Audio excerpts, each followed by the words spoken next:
имрӯз Тоҷикистон иди Саиди Фитрро таҷлил мекунад ва бо таманнои осудагии рӯзгору файзу баракат дар хонадони ҳар яки шумо сархати рӯйдодҳоро манзуратон мегардонам. Дар чанд дақиқаи баъди оиди ҳушдор аз селфароӣ хоҳем гуфт. Эмомалии Раҳмон сокинонро бо иди Фитр табрик намуду дигар бора аз сарфакорӣ вусули вазнин ёдовар шуд.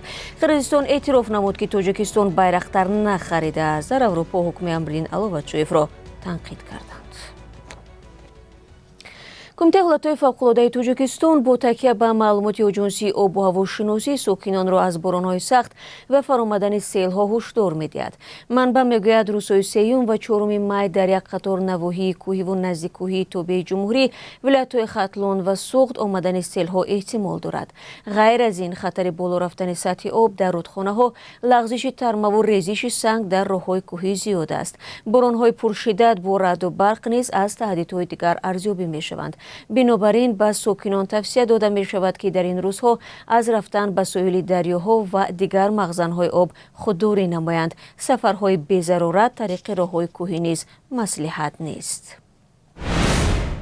аммо ба гуфтаи ҳамкорони мо, ҳавои имрӯз дар Тоҷикистон, ки иди Фитрро таҷлил мекунад, идона аст.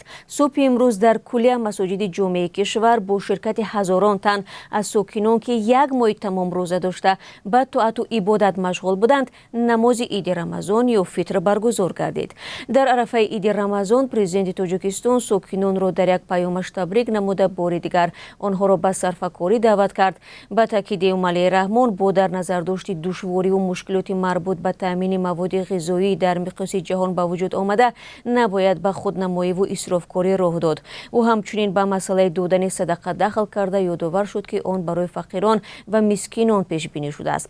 Зимнан имсол иштироку талоши мақомот дар ҷамъоварии фитри рӯза сару садои бештар ба миён овард.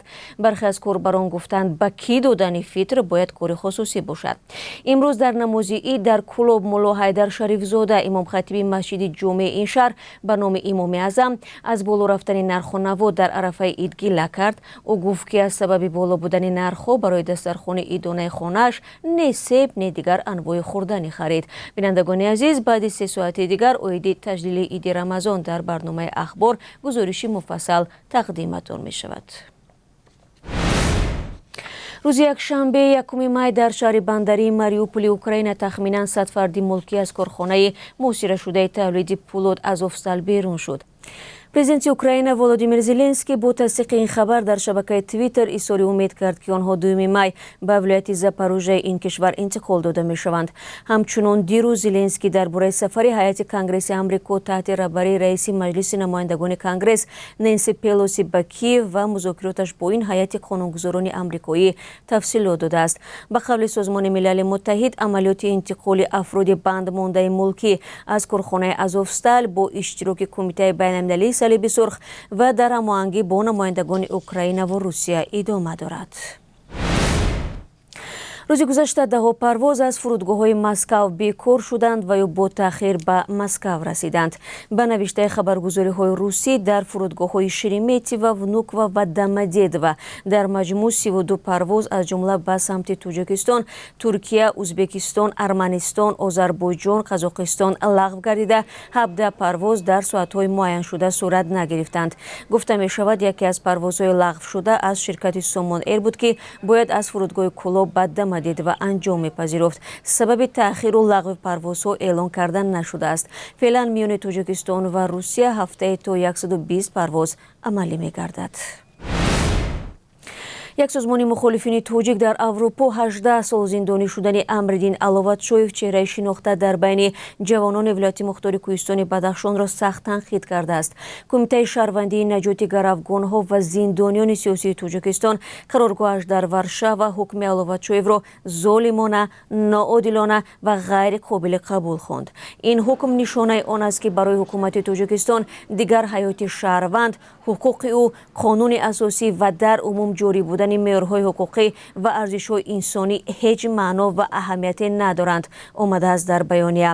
Мурофиаи Аловатшоев, ки дар боздоштгоҳи шаҳри Душанбе 29 апрел оғоз шуд, дар ҳамон рӯз ба поён расид, нигарониҳоро дар бораи шаффофу дуруст будани ҳукм ба бор овард. Тафсилоти ин хабарро метавонед дар вебсайти Радиои Озодӣ зери нишони www.ozodi.org пайдо кунед. қирғизистон эътироф кард хабари нашр намудаи онҳо дар мавриди аз ҷониби тоҷикистон харидорӣ шудани бесарнишинҳои туркии байрақтар воқеият надорад. Кумитаи давлатии амнияти миллии Қирғизистон охири ҳафтаи гузашта гуфт, иттилои мазкур беасос аст ва бино ба маълумоти дақиқи онҳо ҷониби тоҷикистон бо истеҳсолкунандаи байрақтар ширкати Байкар Макин ва ширкатҳои дигари туркӣ шартнома набастааст. ҷониби тоҷикистон ҳаргиз ин гузоришро тавзеҳ надодааст. Шералӣ Мирзо, вазири дифои Тоҷикистон ва ҳамтои туркаш Ҳулуси Акар 20 апрел дар ҳошияи сафари ҳайати Тоҷикистон ба Анқара дар мавриди ҳамкориҳои низомии ду кишвар мувофиқатнома имзо карданд. Ҷеймбек Кулубоев, номзад ба мақоми вазири корҳои хориҷии Қирғизистон, гуфт, пештар ҷониби Қирғизистон аз Туркия хоста буд ба Тоҷикистон бесарнишин нафурӯшад. бинандагони азиз, ҳоло нигоҳе меандозем ба қурби асъори хориҷӣ дар Тоҷикистон. имрӯз 2 май дар арзиши рубл тағйироте нест. қурби 1000 рубл мисли ҳафтаи гузашта ба 160 сомонӣ баробар мебошад. $1 12 сомониву 49 дирам ва €1 13 сомониву 16 дирам таъин гардааст. дӯстони меҳрубон, сархати рӯйдодҳоро дар ҳамин сонияҳо ба поён мебарам, аммо бо шумо хайрхушина мекунам, зеро соати 16 ба вақти душанбе ва 14 ба вақти Москав ахбори озодӣ дорем ва он ҷо мунтазиратон хоҳам буд.